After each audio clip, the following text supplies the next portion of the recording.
Por que as escolas ensinam errado? Qual o problema da educação atual?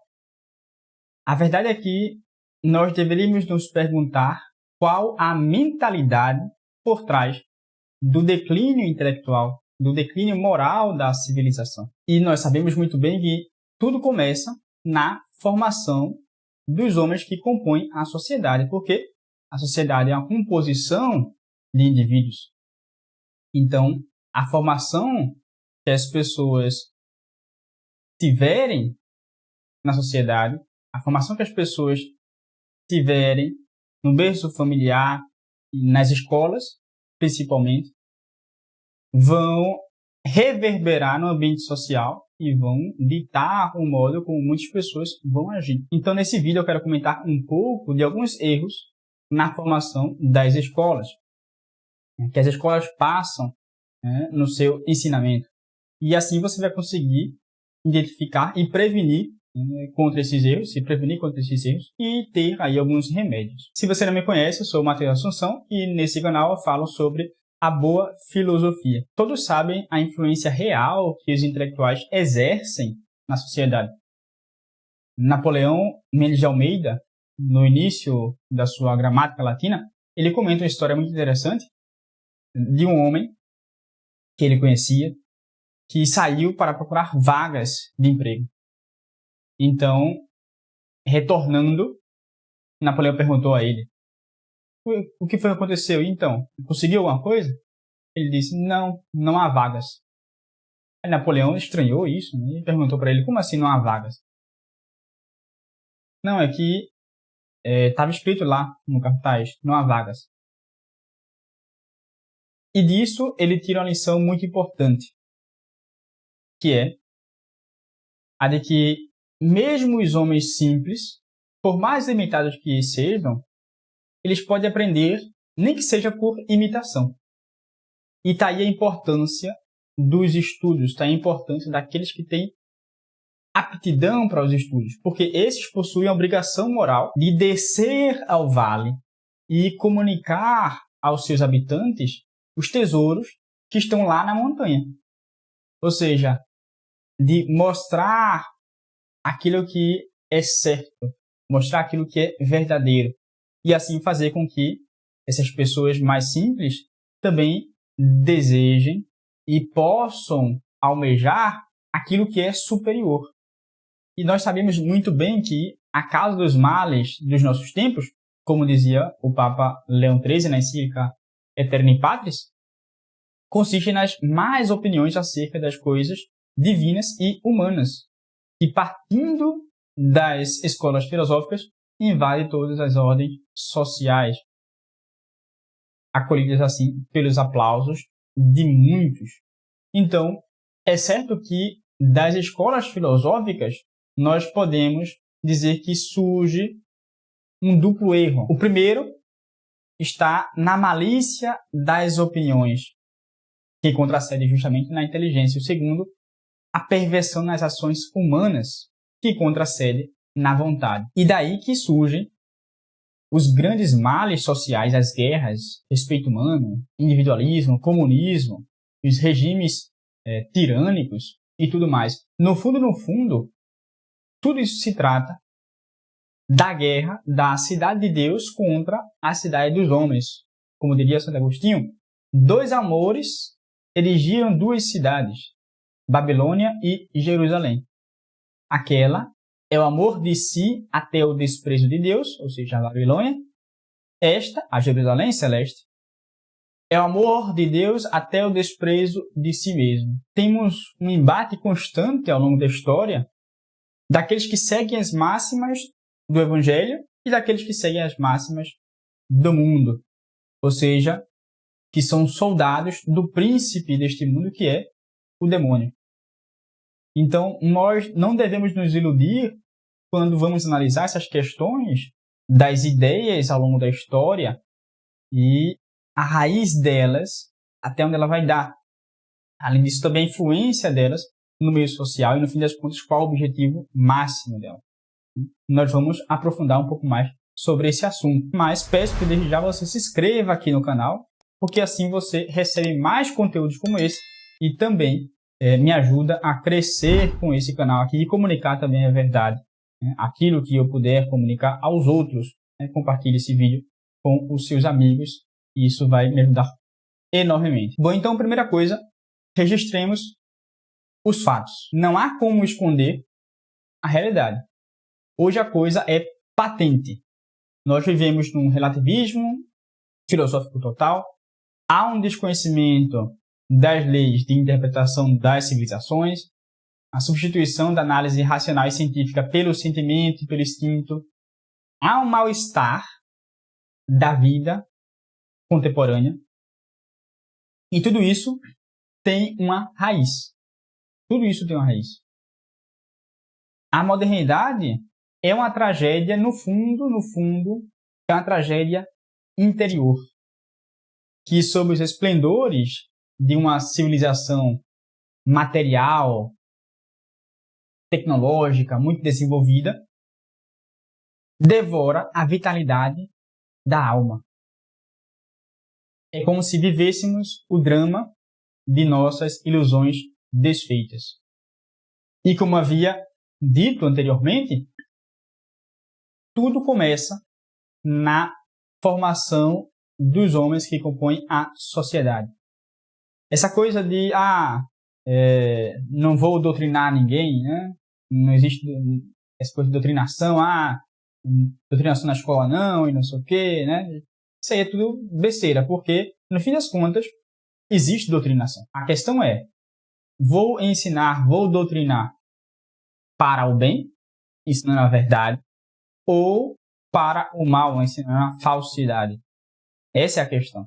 É a luta da cidade de Deus contra a cidade dos homens.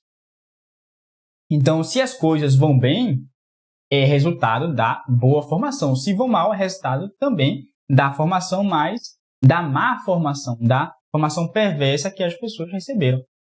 Ou seja, a mentalidade molda a sociedade. Ela imprime uma forma na sociedade. Como um artista, ele imprime uma forma numa pedra de mármore. Não é? Naquela estátua belíssima de Moisés, que foi impressa ali uma forma, plasmada uma forma pelo seu artista. E assim também é na sociedade. A sociedade, ela é moldada pela mentalidade de poucos homens. E se nós não cuidamos da nossa formação, nós vamos cair nos erros que eles propagam. Então aqui eu separei alguns pontos, né, que julgo pertinentes. Claro, há muitos outros que poderíamos conversar, falar sobre isso, mas eu separei esses pontos que mostram muito bem a decadência no modo de pensar em todo o mundo, né, em razão da produção intelectual que nós observamos. Nós podemos tirar aí algumas exceções, evidentemente, mas em geral nós observamos, pelo trabalho intelectual que é feito hoje em dia, que há um declínio na formação intelectual e moral das pessoas. Então, o primeiro ponto que eu separei aqui é o agnosticismo. Eu vou falar brevemente sobre eles, não vou aprofundar tanto, porque é só para pontuar aqui.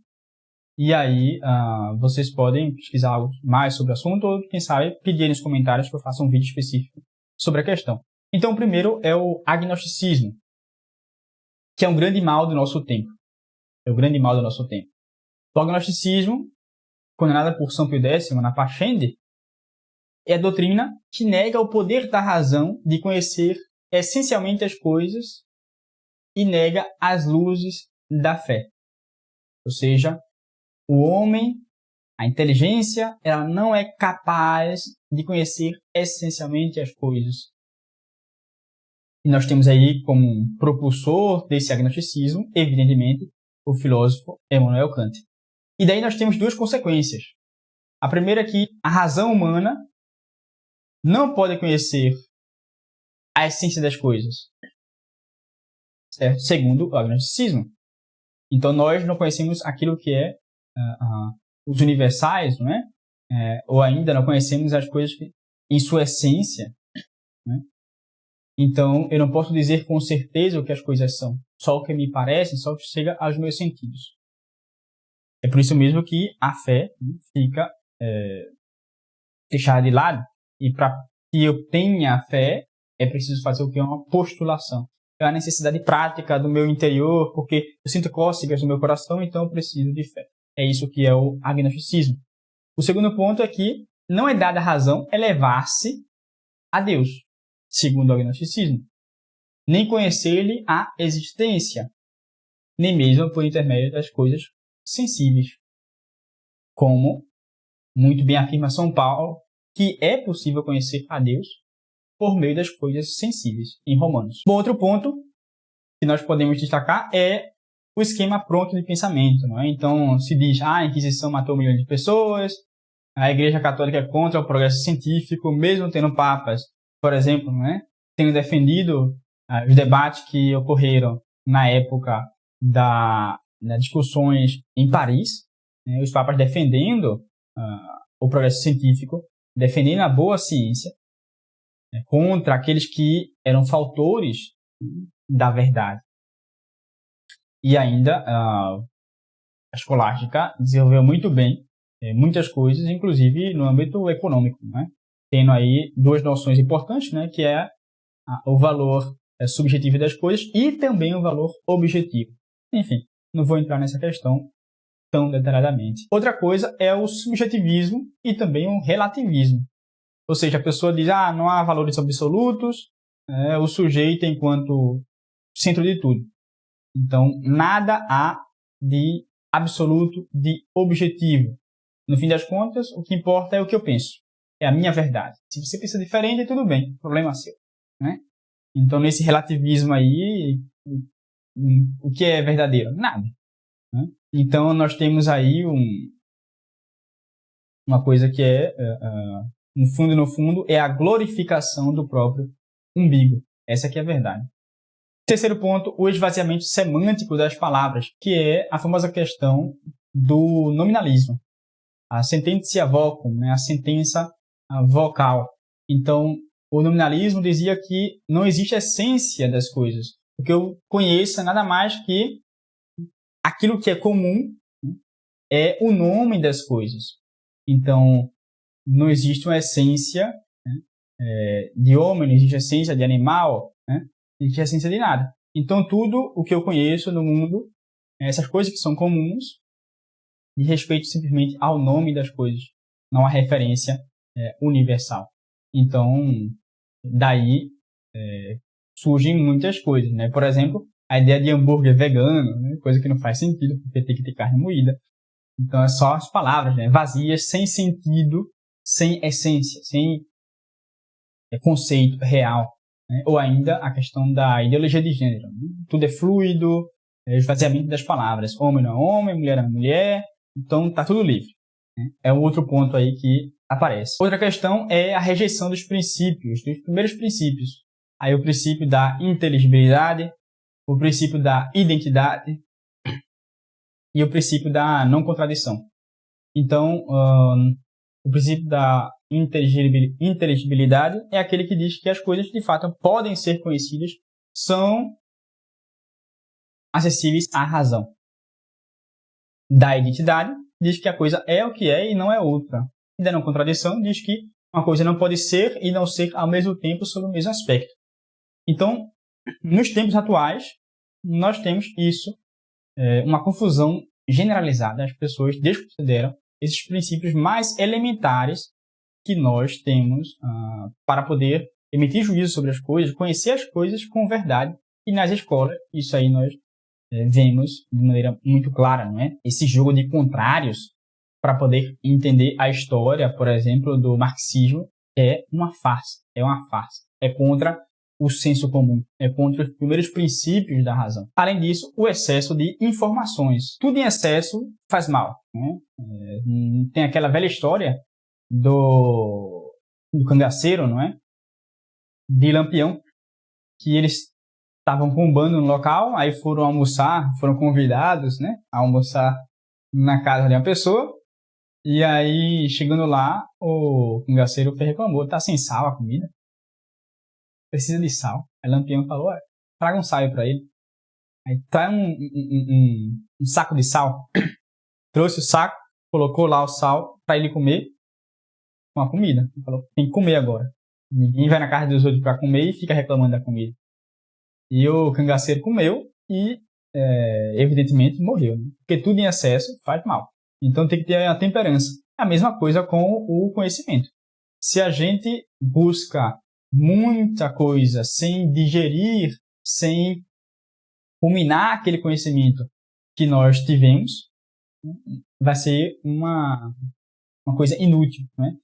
E então isso não agrega em nada. Um outro ponto é a imaginação e a fuga da realidade. Então, isso causa uma destruição da inteligência. Porque, no fim das contas, as pessoas se restringem àquilo que é fantasioso, àquilo que é um mundo ilusório, que não é o mundo real, e acha que isso é o mundo real, transporta esse mundo fantasioso para o mundo real e vive uma vida frustrada, porque a vida real é uma vida de sacrifícios. Então as pessoas acham que a vida se trata de um filme de romance, um filme ou um livro literário de fantasia, coisa que não é assim. Então essa imaginação demasiada, né, aflorada, né, extrapolando isso, a pessoa entra aí num ambiente fantasioso que não é a realidade. Outra coisa também é o progresso pelo progresso, ou seja, tudo aquilo que é novo, tudo aquilo que é recente é o melhor. É a evolução necessária das coisas. E sempre ela terá um valor melhor naquilo que é mais recente. As coisas não possuem um valor fixo. Então, tudo que é novo é melhor pelo simples fato de ser novo. Pelo simples fato de ser novo. Né? E nós vemos isso, uma raiz disso, na Revolução Francesa. E aí nós temos algumas consequências, né, dessas questões, desses pontos aí. Em todos eles nós conseguimos observar, e especialmente nesse último ponto, do progresso pelo progresso, a questão da inovação, como sendo o templo de novidade.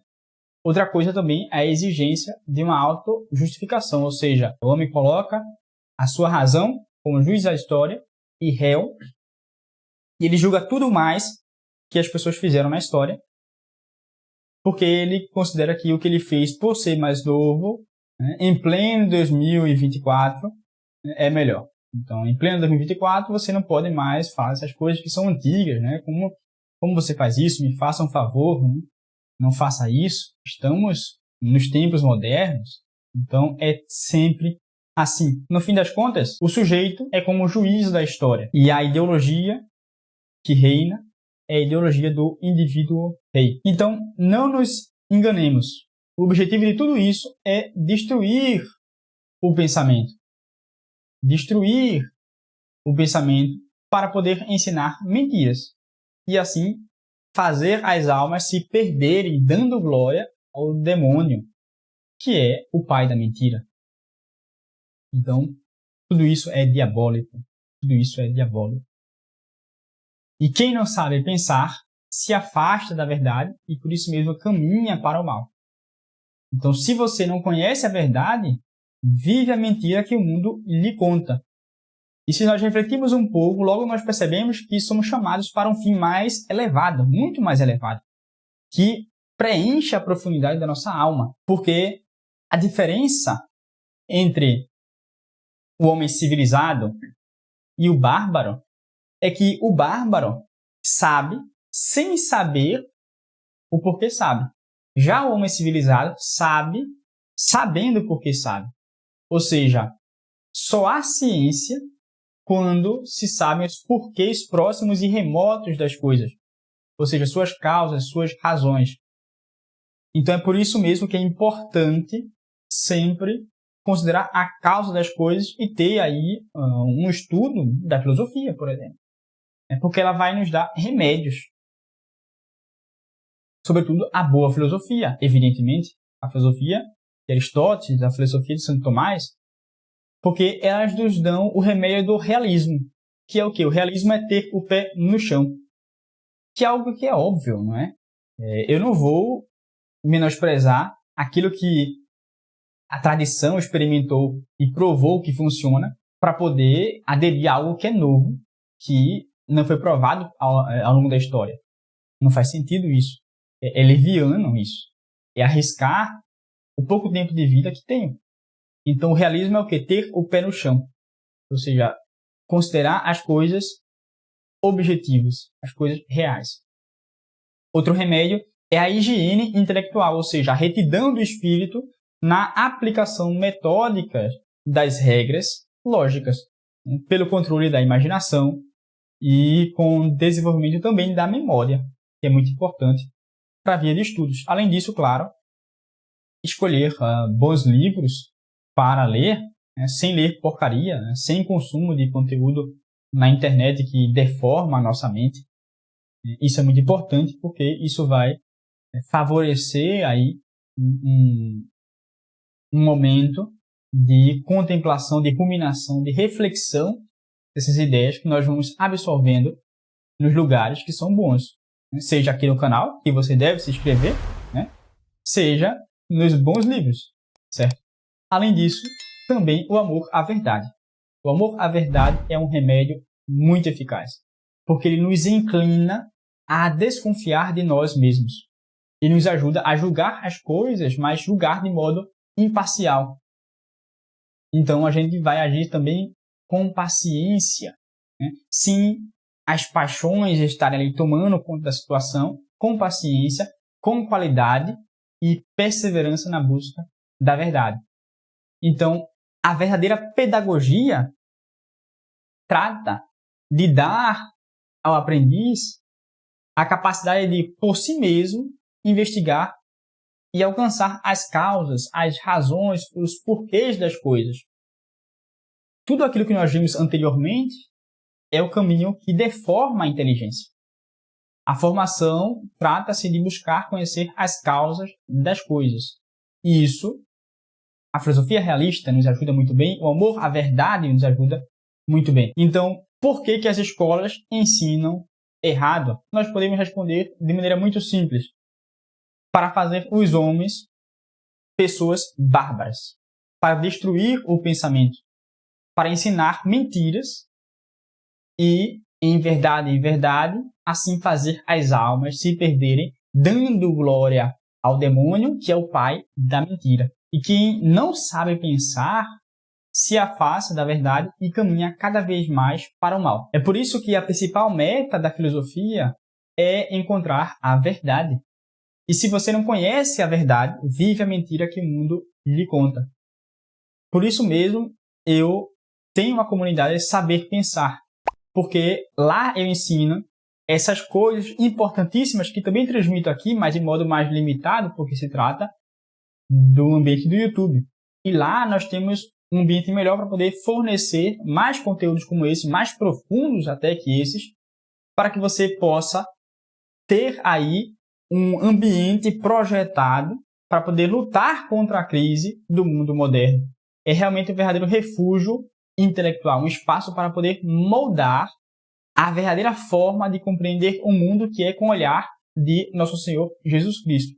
Por isso que eu convido você a fazer parte da comunidade Saber Pensar, e lá você vai poder ter acesso a vários cursos, diversos cursos. Atualmente nós temos um curso que trata da crise na igreja, o curso do livro do Liberalismo, Apostasia, e mais proximamente nós iremos começar o curso de filosofia anual, esse sim, um curso muito mais profundo, mais robusto, e um curso que vai ensinar você passo a passo a caminhar na verdadeira filosofia e a ter uma boa formação para não cair nos erros e resistir firmemente, com convicção, guardando a pureza doutrinal, contra a crise de inteligência e moral do mundo moderno. Então faça parte da comunidade Saber Pensar por apenas R$ 37,97. É um preço irrisório, é menos que qualquer almoço que você pode ter aí na sua cidade, muito certamente. Então, lá na comunidade você vai acessar diversos cursos produzidos e nós temos aulas semanais exclusivas, Então você vai ter acesso a muitas coisas e fazer amizades, tirar dúvidas, ter atualizações de outras coisas também. Então nos vemos no próximo vídeo. Novamente, link na descrição. Tchau, tchau.